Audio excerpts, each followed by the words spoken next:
Hey, what's up, guys? It's your girl Kia, and I'm actually in the car. I haven't done a car video in a long time, but I actually have some freedom in the car, and I just want to do a quick video before I forget. And I don't want to make this so edited and like what a lot of people are doing right now. I just kind of want to just talk about the situation with Porsha and Shamea, because a lot of people are forgetting the real issue here, especially when it's come out about what they've said about their mothers and their family. Now, I will be very, very clear. Shamea and Porsha have now taken it to the depths of hell for no reason. The fact that we're not even talking about, well, your baby's daddy may be gay, or he's cheating on you, or you're broke, or your bag is fake. We've now gone down so low. We are talking about our mother's extramarital affairs. That is a new level of housewives, of reality TV that no one has ever seen. The only time a mother has ever been brought up in this kind of light would be that disastrous season of Real Housewives of New Jersey. I think it was season 6, where they brought those weird twins on, and one of the husbands was like, I know he's, having sex with your mom. I mean, that's been the worst thing ever. That was years ago. That was almost a decade ago. Now we have two beautiful, strong, smart, talented black women tearing each other down through their moms. It's disgusting. It really is. Why am I so red? This summer is really like, the summer is doing a lot for me. I am a whole 2 shades darker than I was in previous videos. Anyway, but people are forgetting where this actually started from. The reason why I say that is people are online saying, well, Shamea brought up the mothers first. She did, not in a negative context, but she shouldn't have really mentioned that there might have been some beef or some issue in the first place, because again, that makes people wonder, oh, what is she talking about? What scenario, what situation, whatever. And then Porsha then brought up that something egregious had happened with the whole daycare situation. So Porsha took it to the next level. But the part before all of this is when Shamea came on the show, Porsha did not give a damn about Shamea being on the show. She was not happy for her at all. She kept telling people she was happy. She kept telling people she's excited, but her actions showed something different.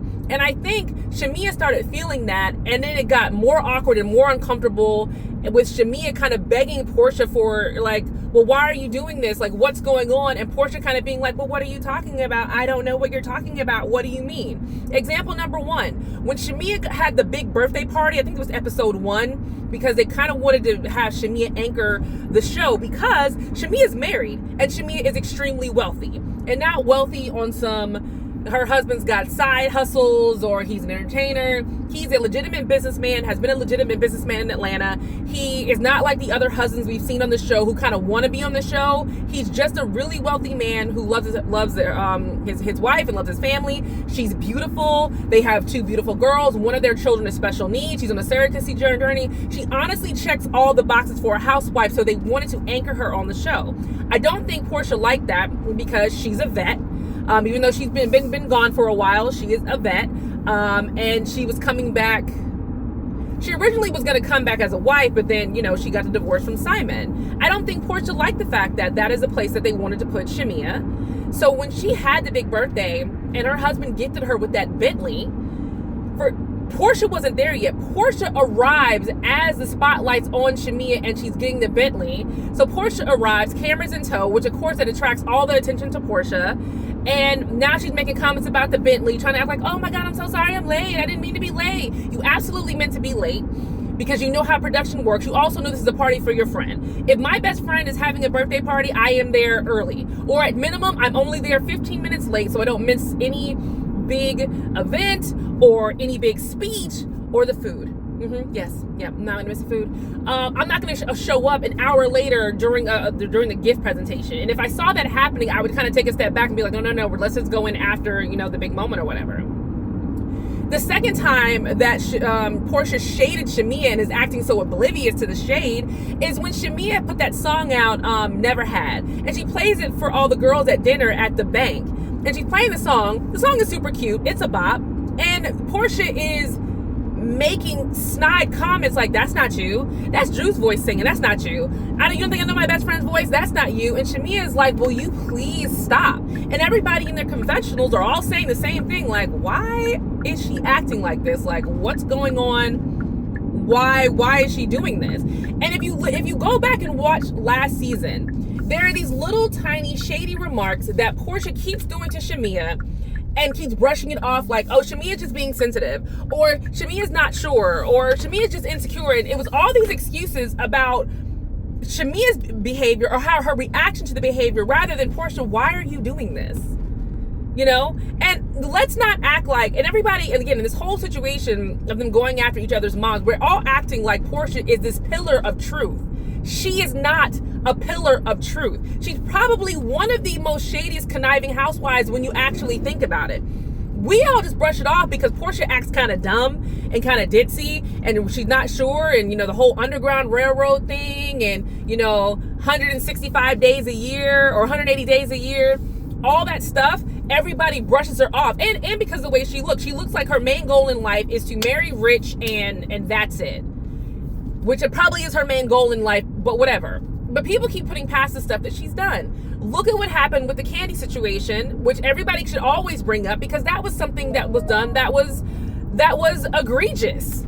You cannot put R-word allegations out on somebody, or attempted R-word allegations on somebody, and then be like, well, that's what happened. I'm sorry. Why are you still holding on to it? You should forget about it by now. Because that was her reaction. And then the other thing that she has done, that whole situation with how she got with Simon, and she keeps acting like, well, they were already broken up, or we weren't friends. You can say whatever you want. You walked into that woman's home, a few months later, you had her husband. End of conversation. Then her whole show, Porsha Family Values, which again, I don't even know why she let that show get put out, because that show also put her in a negative light with her behavior, how she treated Dennis, how she treated everybody. Like, everybody is looking past Porsha because she's unassuming. And I personally believe she does that on purpose.